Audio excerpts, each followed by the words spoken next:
Or that looked like that. Now we know. Okay, thank you. Okay, so with summer approaching, graduation is right around the corner, and with that, a lot of folks are going to be transitioning to adult services soon. And when new folks come on board, we know that service providers have a very big job to get to know people and to get a sense of who they are and what makes them tick and what they want their life to look like. Similarly, with the school year wrapping up, we think it's also kind of a good opportunity to look ahead to next year's group of rising graduates that are going to be looking ahead to their own transitions to life after school, and to think about what we can do to ensure that the depth and breadth of a person's personality and interests are reflected in their transition planning. And so this morning's session now in June seemed like a perfect opportunity to talk about some of the strategies and best practices that can be utilized both before and after graduation with young people that are in the midst of this transition. So some of these tools will support people to better advocate for themselves and what kind of life they want to live, as well as assisting schools and service providers, hopefully, to dig a little deeper in supporting a person during this major life transition. So with that, it is my pleasure to gratefully introduce a wonderful panel of presenters who are going to be sharing some of the tools that they use in person-centered planning. Okay, so first of all, we're going to hear from John Malaya and Francesca Wamsawak, who are transition coordinators with the Cook School and Institute. So the Cook School and Institute has 3 schools. They've got the Cook Grammar School, Cook Academy, and Cook Transitions. Transitions is a program for young adults with disabilities who are between the ages of 18 and 21 years old. Cook Transitions is an extension of the high school, which teaches students with disabilities applied life skills in the classroom and in the community. And then after that, we're going to be hearing from Linda Schellenberg, who is the Director of Community Services at CFS, the Center for Family Support. Linda provides oversight to individualized home and community-based services. She's been involved in individualized services since 1998 and has been trained in the essential lifestyle planning approach to person-centered planning. Linda's known as a leader in the field when it comes to person-centered planning and self-direction. And last but not least, we're going to be hearing from Lydia Dolch, who's the founder and CEO of Open the Lid, which is a web-based empowerment community for neurodivergent people and allies. Lydia is going to be sharing 3 simple strategies for moving towards a fulfilling life after high school. Open the Lid has daily group classes for transition age people as well as individual empowerment sessions. They cover things like goal creation and follow through, conversation, self-advocacy skills, and connection. So thank you again, everybody, for being here. We really appreciate it. So I think we'll turn it over to Francesca and John to start us off. Hi, guys. Thank you so much, David, for that introduction. So Francesca and I are both transition coordinators at Cook School and Institute. We both work at a school called Cook Transitions. This is the second semester of all school years. We usually talk about person-centered planning. It's a really great tool for students, especially graduating, to use it as a form of introduction when they go to different programming. A really great way to also show new staff members how to work with them and just provide information about who they are as individuals. Sometimes it's a really great way also to some of our students, and when they become clients in these programs, they're very shy. So this is a really great way for them to introduce themselves without saying a lot.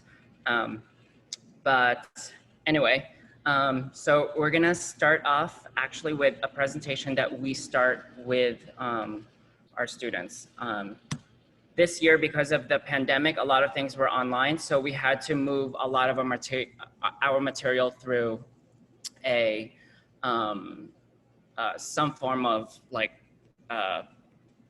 technology. Right. Yeah. Yeah. So we moved all our presentations online. This used to be a very hands-on process. However, we had to get really creative in trying to get everything online. So one of the things we did was created a presentation on person-centered planning. We're not going to go into detail about it. However, this is kind of like the things that we do with our students. So we explain what person-centered planning is with them, and then our students will try to define what they think person-centered planning is to themselves. And so this is just an example of just kind of like an exercise of how to start off the discussion on person-centered planning. And then we talk about like different learning objectives of why person-centered planning is important. And then from there, we start defining it, what we think person-centered planning is and why it's important to them. So from there, we talk about the principles, and then we really go over the topics. We're gonna show you guys examples later of some of the projects already completed by our students. But we go over some of the topics of person-centered planning. So we go over things like, what does your communities look like? What are their support networks or important people in their lives look like? How do they make decisions for themselves? One of the things that we talk a lot about in our classes is like, how do they handle personal things in their lives, like health? Do they go to the doctors by themselves? Do they know that their personal information, or do they need that kind of support? When you see in the projects, you'll see more of like what their community looks like. So that would depend on like their neighborhoods, where they live, what they do in their neighborhoods. Sometimes their community can expand throughout New York City. So like they might have a class that they go to in a different borough, or they might have two homes. So like they might be living in a upstate New York, or a beach house, things like that. So we're trying to like expand their knowledge of community and what that looks like to them. This is a huge part of discussion, which is support network or relationships. We try to talk about like their family as being part of their network, but also like staff members that work with them, and then individuals that work with them outside of school. We talk about how their network changes all the time. So especially for students graduating, we're talking about like how this network of people that help them may change, like their staff members may change. They won't have staff members anymore. They might have support workers or program directors that will work with their families and themselves. So maybe it would be good for us to go over some of the presentations that our students did. We try to personalize their presentations. So a lot of them added pictures of themselves as well.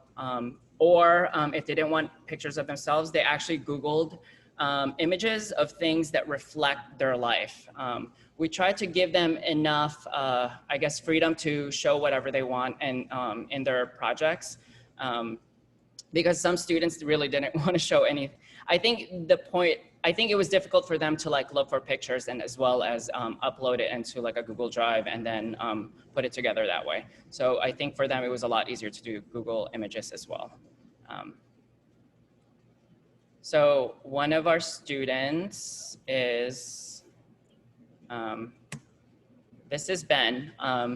So last year when we went into remote learning in March, we were also trying to complete these projects with them, and it was actually impossible to complete them because we didn't really have the right model for completing these projects. And everyone was learning how to use like Google Classroom, or just moving all of our things to Google Drive. So this is actually a combination of Ben's project from last year and this year. The great thing about having, he had a really like supportive family structures that really helped him understand like how Google Classroom works and things like that. So that was really awesome. So we pulled some of that old stuff that he did last year into the new stuff. So this is Ben. He is 20 years old and he lives in Long Island. There's some really cool things that I loved about Ben. And you know, this is the really great thing about this project is that there's so many things that we don't know about our students. I didn't know he did Taekwondo and that he got his red belt. That was really, really cool. There's also some really great things about his family I didn't know anything about that. He talked about his grandma in here. He talked about, like, he's always done Taekwondo for a long, long time. I didn't know that he even did that. Talked about his things that he loves to do. So this could be, you know, with certain students, it's really easy for them to say like what they want, what they like doing versus other students who might need a lot more help with that, trying to figure out what it is that they like. I love that he talked about like he doesn't like making dinner, you know, and a lot of our students are trying to learn these life skills like learning how to make meals, but he was pretty firm with that.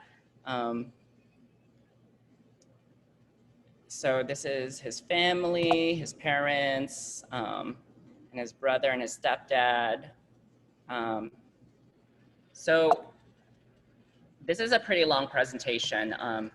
And also one of the things that we loved about this project is that we also learned so many things that they do outside of school. So he has a comm worker that teaches him some life skills. So like, or activities of daily living. So that's like being able to, learning how to shave or do laundry on their own, which is really great.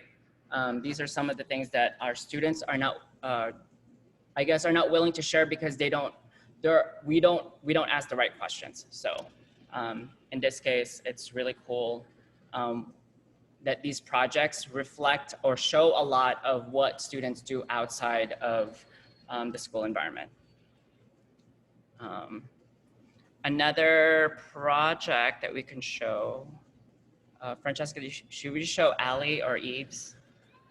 Either of them. I did just, sorry. Okay. I did want to just jump in and say, John and I are lucky that built into our school schedule, we get to meet with students once a week. So we have an actual transition class in their schedule. So that's kind of where we present like, this is what PCP is, this is what we're going to talk about. We kind of show it as like a unit. So like something that they have to learn as well. And then we would meet with them one-to-one to kind of complete the project. Because I know like for other schools, they may not have all of this time to kind of present it that way. But yeah, we're able to, we kind of present it that way. And then we pull them from classes one-to-one for like half an hour to work on it. And then, use it as a springboard for when they graduate, or if they're introduced to a new ComHab worker later on, because that one had to quit or had to leave. This is something for them that they can use to kind of explain, this is who I am, this is what works for me, what doesn't. And then for someone like Ben, he loves to talk. He can probably tell you most of this information, but a student who has a little bit more trouble with communicating, they can also present this and use it as a way to kind of increase their communication skills, and work with that person so that they're not starting from scratch each time. Yeah. One of the things that we also are encouraging students to do after they've completed their projects is to present it in front of our classmates. We want them to kind of like practice their public speaking skills, but also like learning to use this project as a like introduction to who they are, just in case, especially when they graduate and possibly use this in other, when they go to other programs. This is kind of like we have these things called digital portfolios, and we're encouraging all our students to actually use them after they leave school, because it's a really great resource for all of this information about the student. However, some students don't really, I don't think they don't use it because they don't know how to, they don't technically know how to use it. But we're hoping with this person-centered planning projects that this is kind of like the intro to what they like, what they want to do and stuff like that. So we'll show another student of ours and then we can move on. Okay. So this is Allie.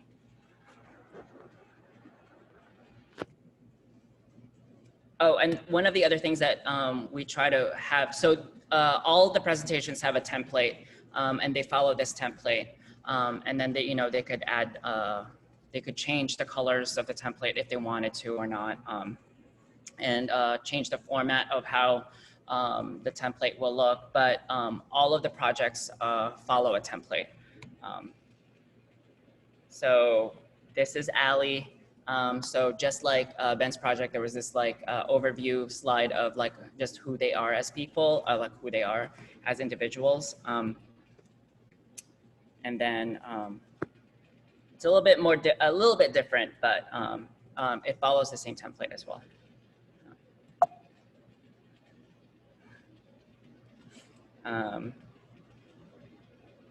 Anyway, Francesca, is there? I would say maybe just go all the way to the end to see the goals and their like future. Okay. Yeah, there.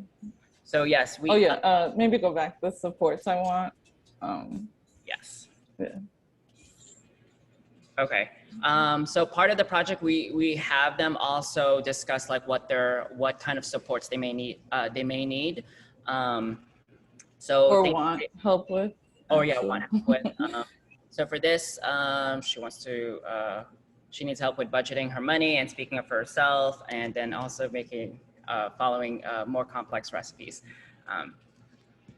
And then we always add at the end goals. So like, what are some goals that they want to work on this year, in the future?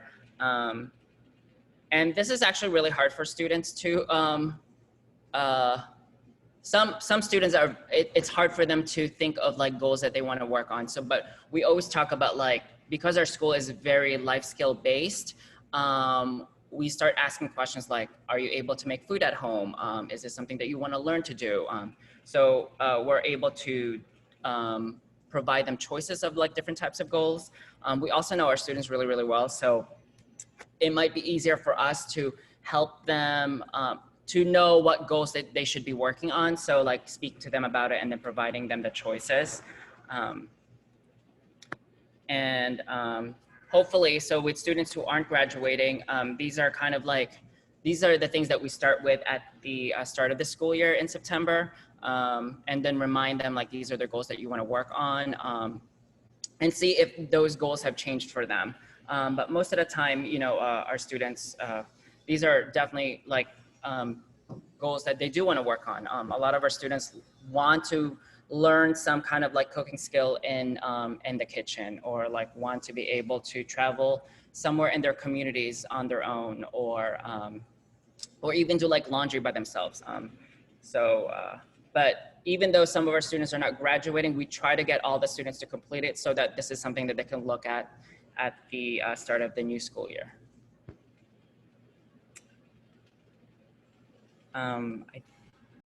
Sorry, Francesca, is there anything else that you want to add? No, that's good. I think that's great.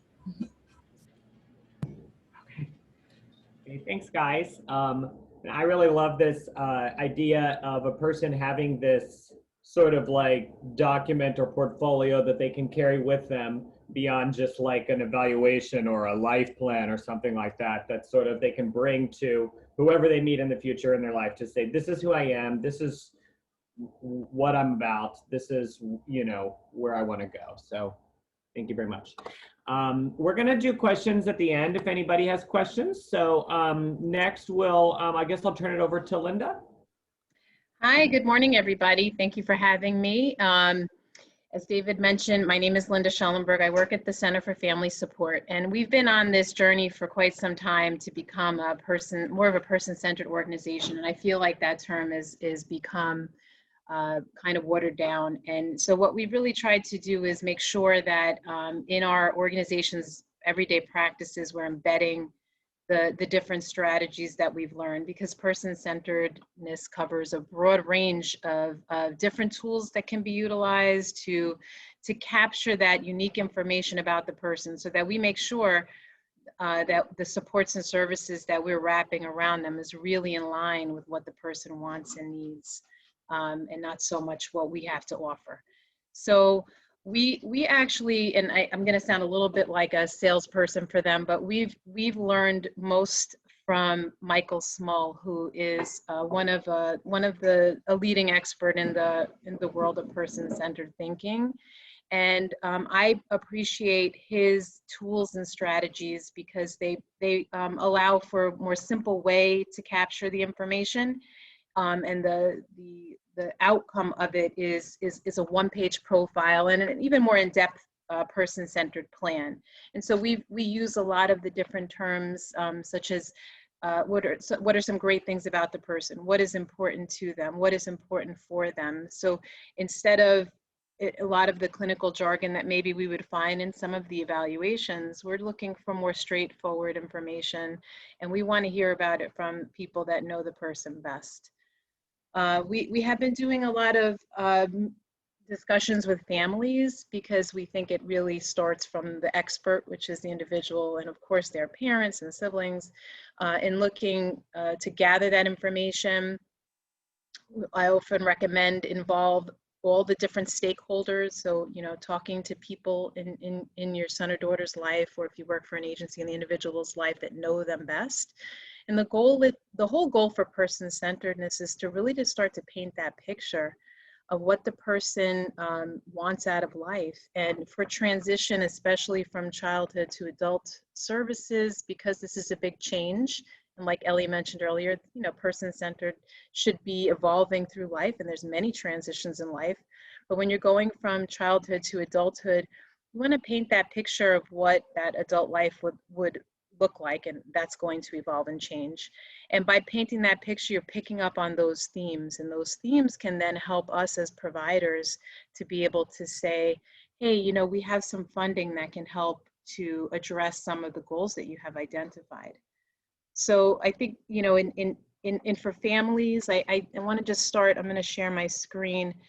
I'm going to put this stuff, if it's helpful to you, I'll throw it in the chat.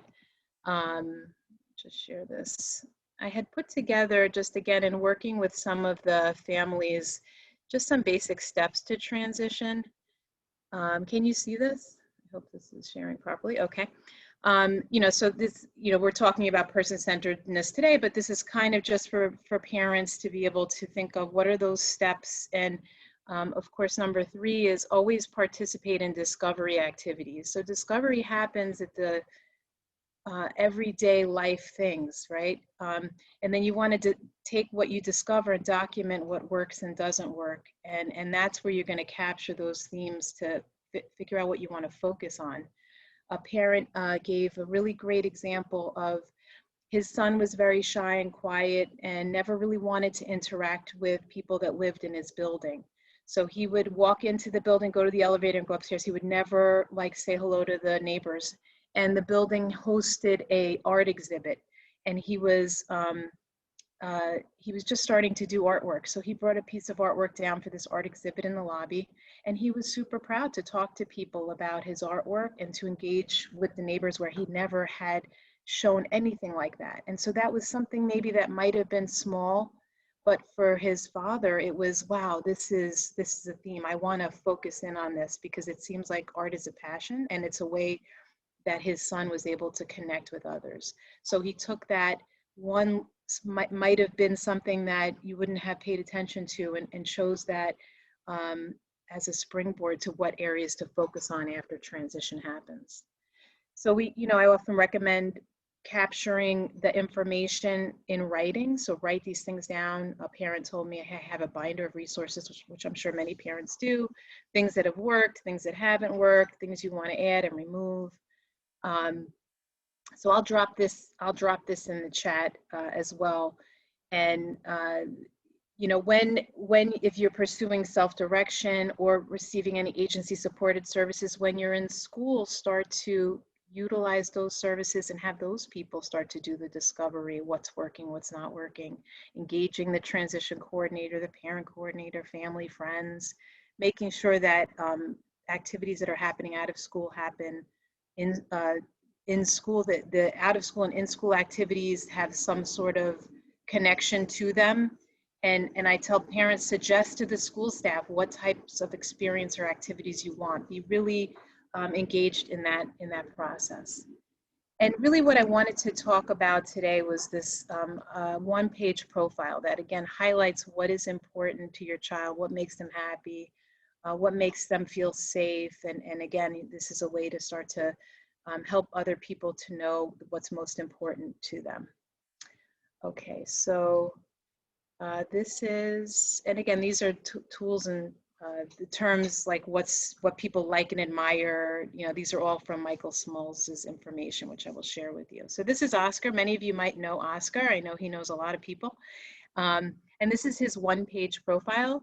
So you could see in very simple language what's being captured here. So what Francesca and John talked about was a presentation that captured a lot of information about the person.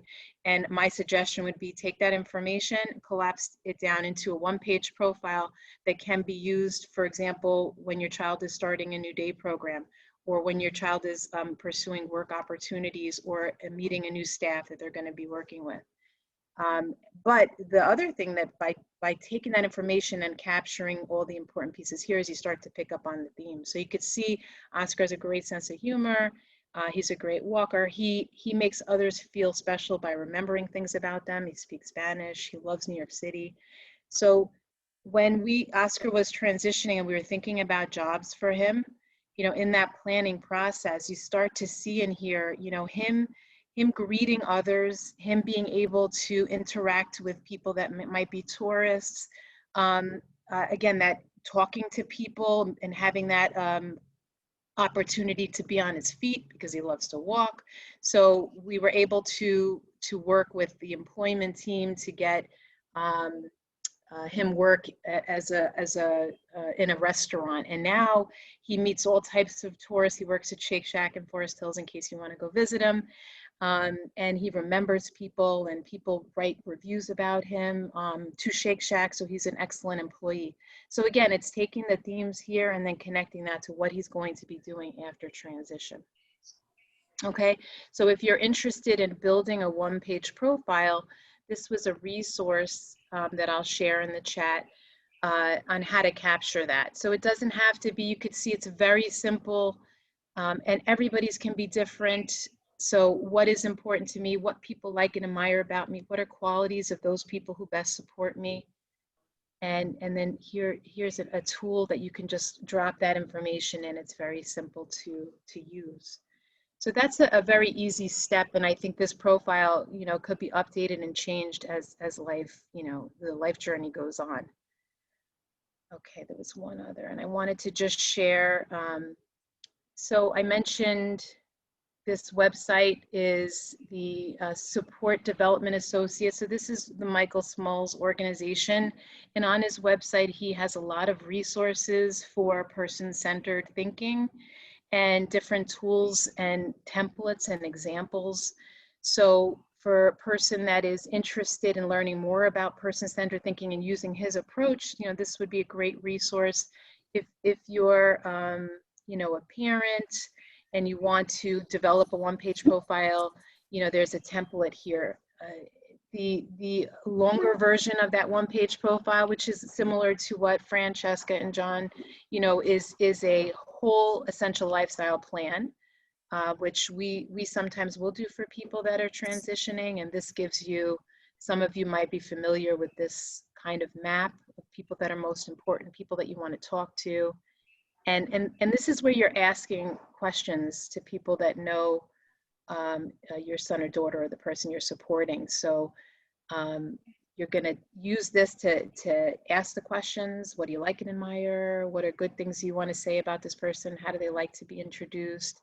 And when you're dropping it in here, it helps you to then later take some of that information for that one-page profile. So this is a more in-depth. And there's a bunch of tools that he has for person-centered that really kind of helps to sort the information, which I think is where sometimes people get stuck. So if you have somebody that you want to figure out what their daily routines are, so a very simple tool about what's a person's good day look like, what does a person's bad day look like, what are some positive rituals, you know, when do they brush their teeth, do they need hot water, warm water, you know, different discovery the areas that you want to discover and get more in depth in. And on this particular page here, you could see a lot of the different tools, communication tools, like and admire what's working and not working as a way to sort that information.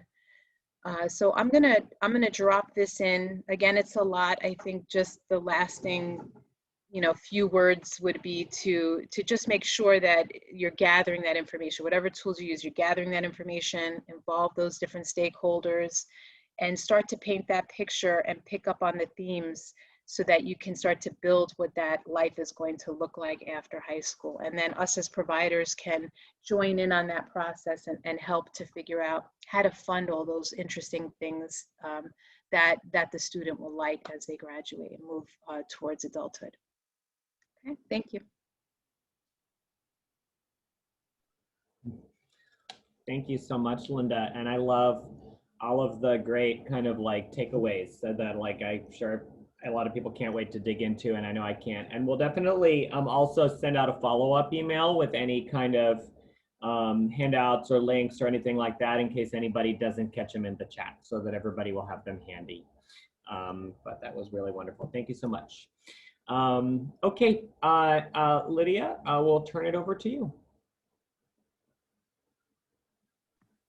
Thank you. I'm going to share my screen. How many times have you heard that this year? Can I share my screen? Here we go. So I am rather new on the scene. You may not have heard of Open the Lid. I've gotten here through a pretty exciting journey of being a special education teacher and consultant, mostly in upstate New York. I did my training in Manhattan and downstate,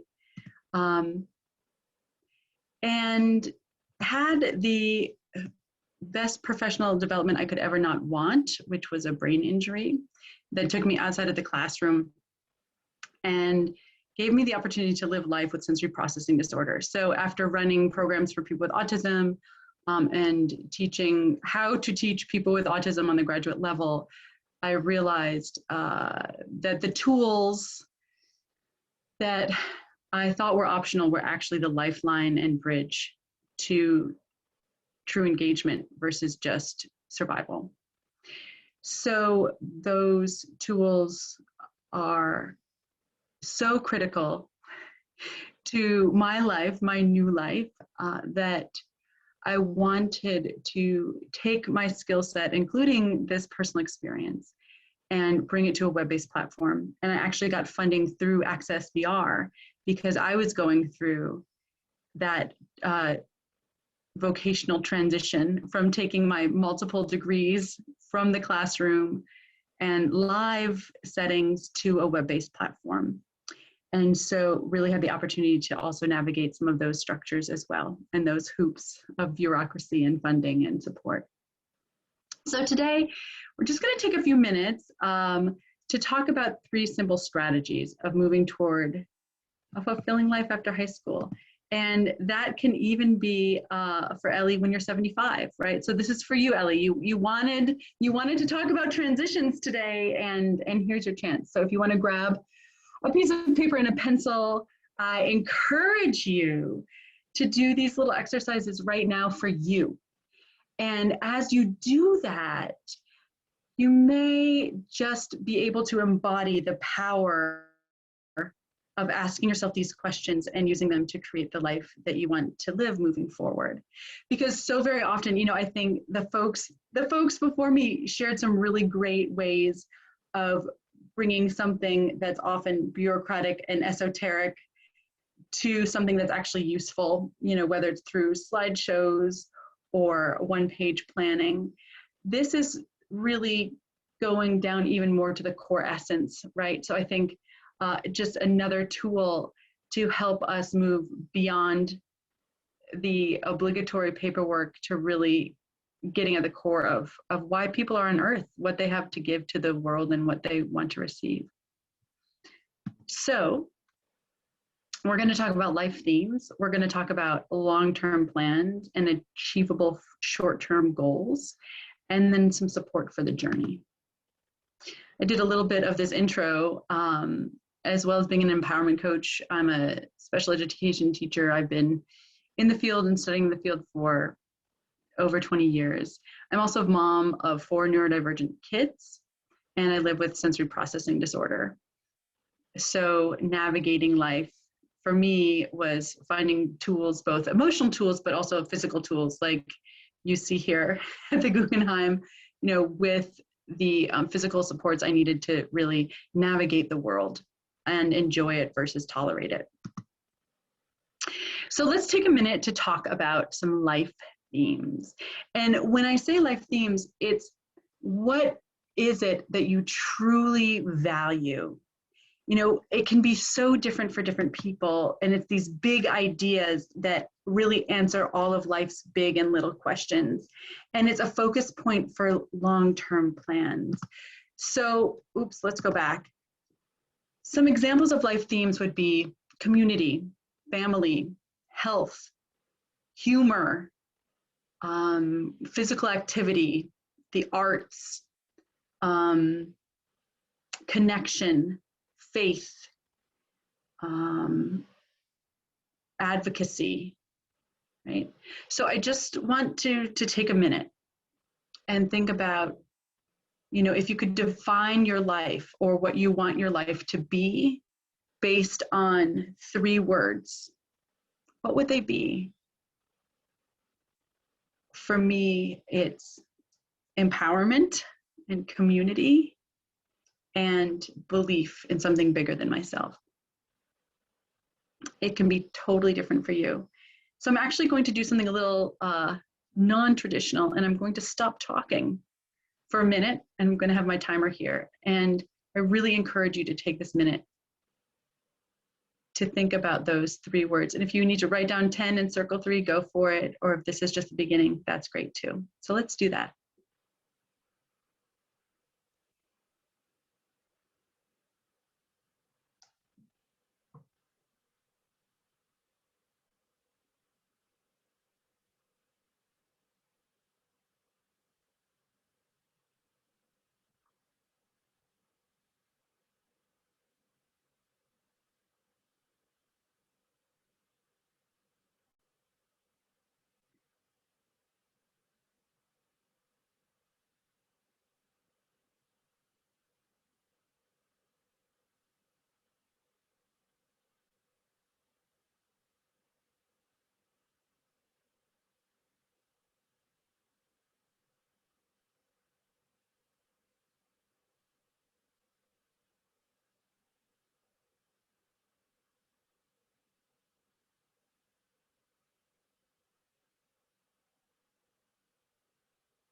Okay.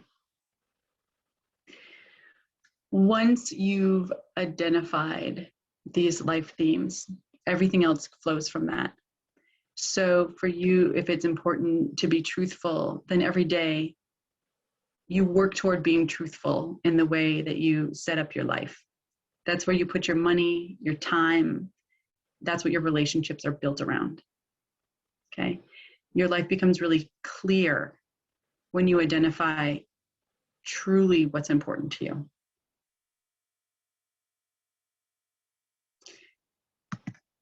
Then you take that information and really put it into long-term plans. So much of life, especially in the neurodivergent world, is about survival. It's like the right therapist, the right ComHab, the right activities, or even just like making it to bedtime sometimes, right? So what we lead people to do through Open the Lid classes is to think beyond bedtime, to think beyond this week, even to think beyond, that transition year, right? What do you want your life to look like 5 years from now?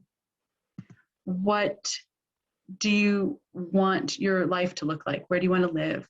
How do you want to connect? Do you want to connect with people? Are you more interested in connecting with animals? Are you more interested in connecting in a virtual environment or an in-person environment? And then also, how do you want to contribute? How do you want your life to matter here on this earth 5 years from now? again, you can think even longer term. You can think 10 years and then 5. But I wanted to keep it simple for today. So let's take another daring minute of awkwardness, bless you, Mary, and introspection, because we often zoom through life intending to take these moments and have these thoughts, but not scheduling the time for it. So let's do that now. Just a minute. Think about you, where you want to live, how you want to live, how you want to connect with others, and how you want to contribute. Okay, ready? Go.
Okay.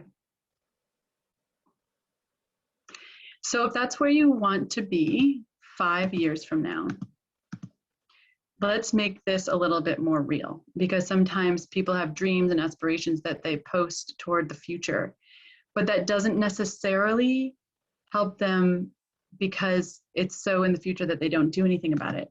So let's think about 1 year from now. To get where you want to be 5 years from now, what does it look like next year?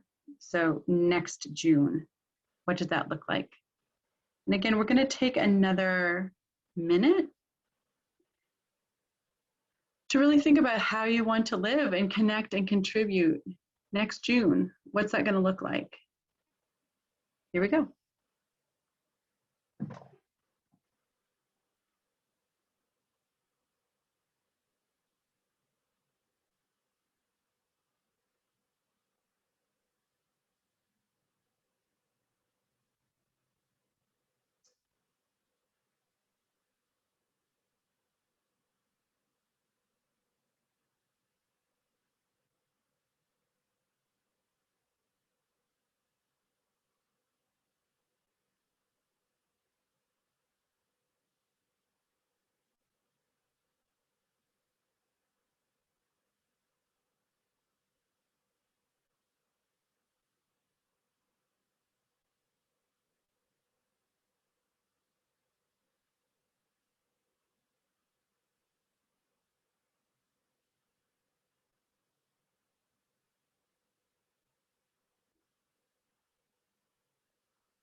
Okay.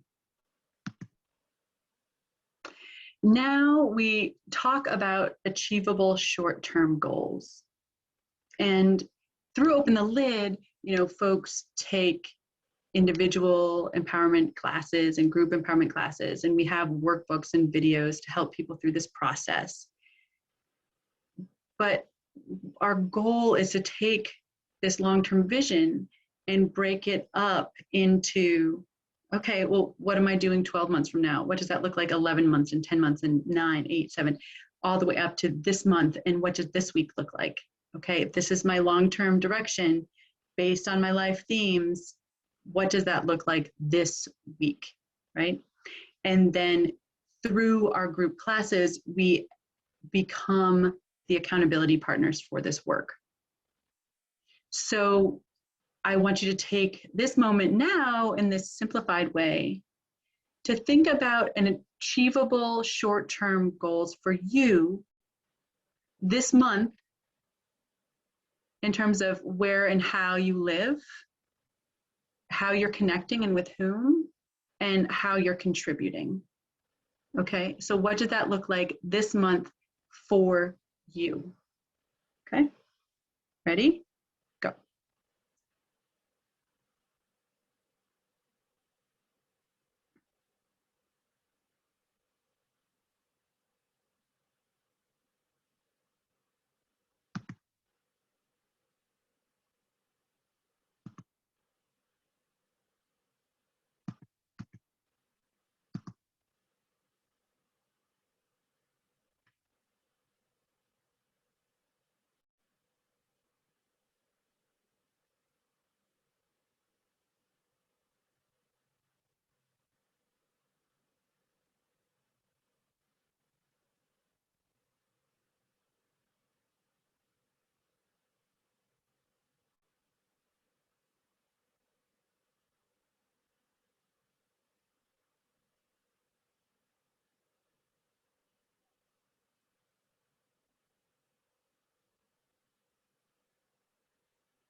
All right. Now, the bonus, the support for the journey is really just some tools to help you stay on track and move forward. And one thing that I think it's really important to do is do some self-reflection on if you're on track. What does that look like? What does that feel like? So if you're on track living toward your life themes, if you're on track moving toward where you want to live and the connections you want to make, etc., it's going to be energizing versus draining.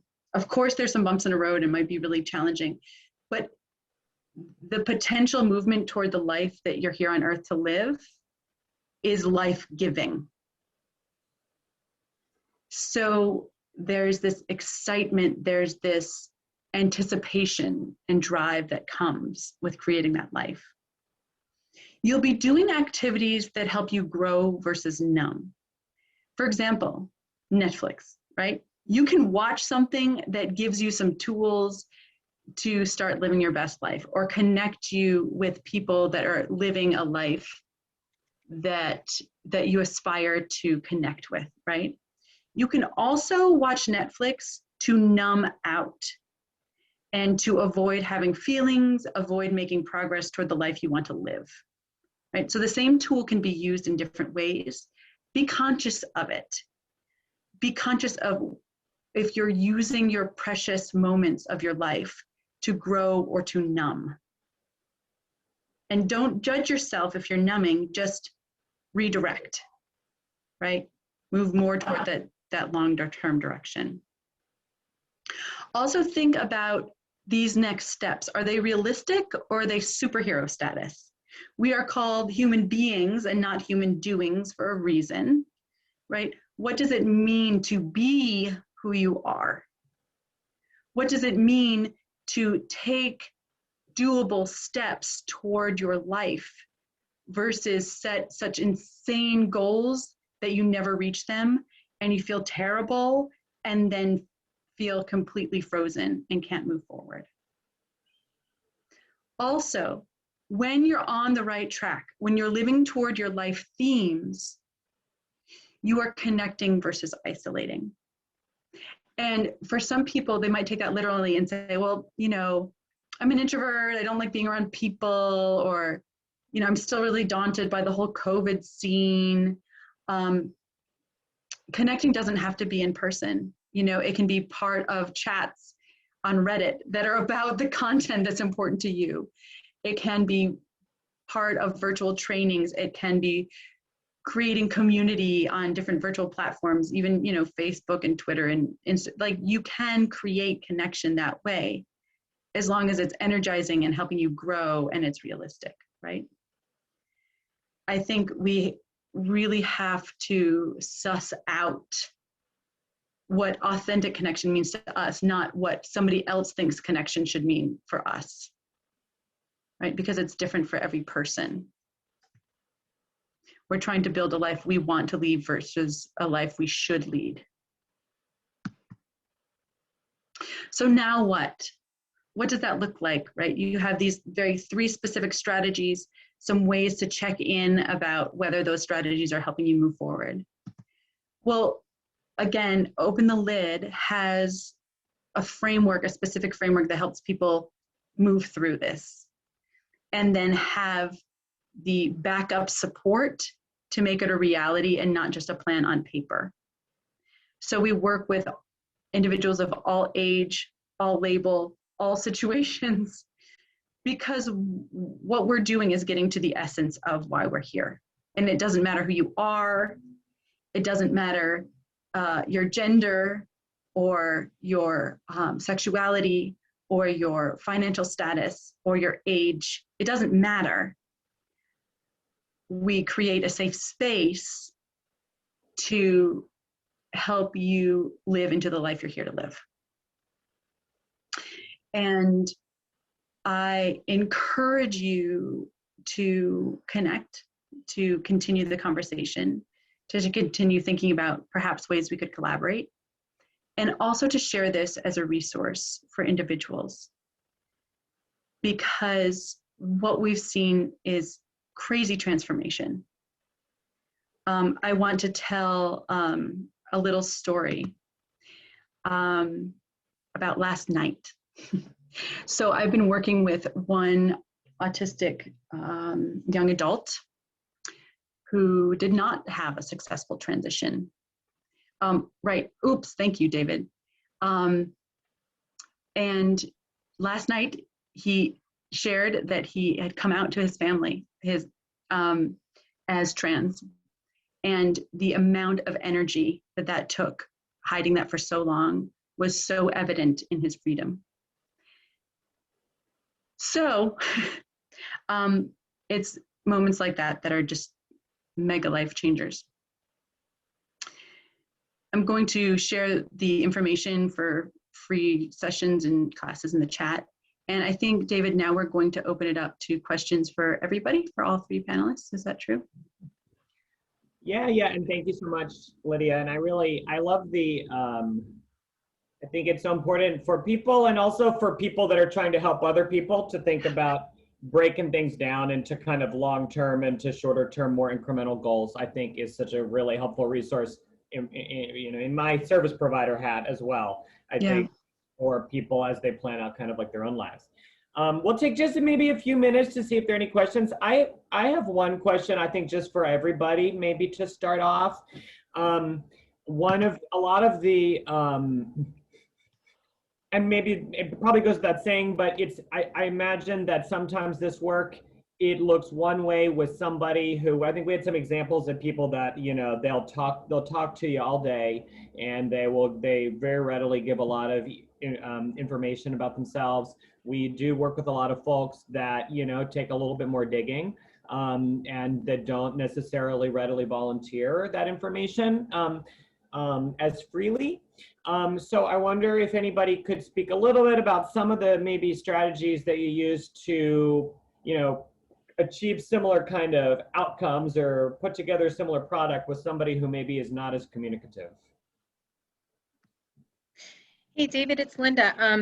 I think the tools that we utilize, what we find is even you're capturing the person's perspective, but you're also capturing the perspective from those who know the person best. So by asking mom and dad and siblings, what is great or what is important about Johnny, and taking that down. If Johnny is not able to use words to communicate, getting the information from people that know him best is super important. And even people like, I'll suggest talking to the paraprofessionals at school who spend a good portion of the day together, or a camp counselor that just had a really good report, just anybody in the person's life, because even moms and dads can learn some new information when you're asking other people. So I think the more you speak, whether the person can use words to communicate or not, for anybody, you want to not only talk to the person or get it from the person, but to those people that know the person the best.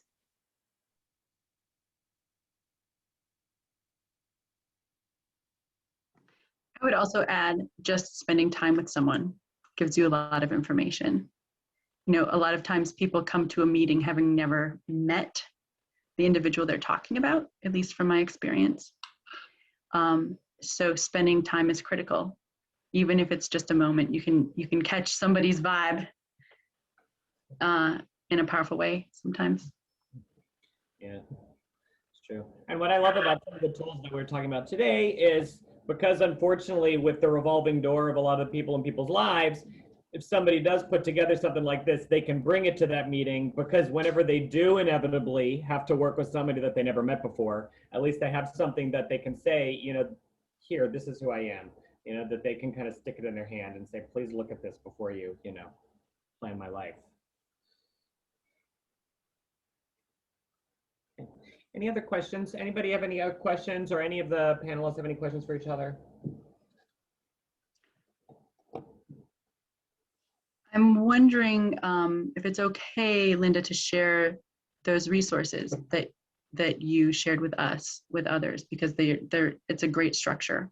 Oh yeah, absolutely. Yeah, I put in the chat that thing I you know, just again my kind of 12 point steps. I put that in there, and then the link to the organization that Michael Smalls works with and all the tools that's on the web, so that you can certainly share. And then there's a one-page profile that I put up on the screen that, you know, again, I think sometimes people get a little overwhelmed, but if you have somewhere to start, you know, that's on there too, just as like a template, as a place to start.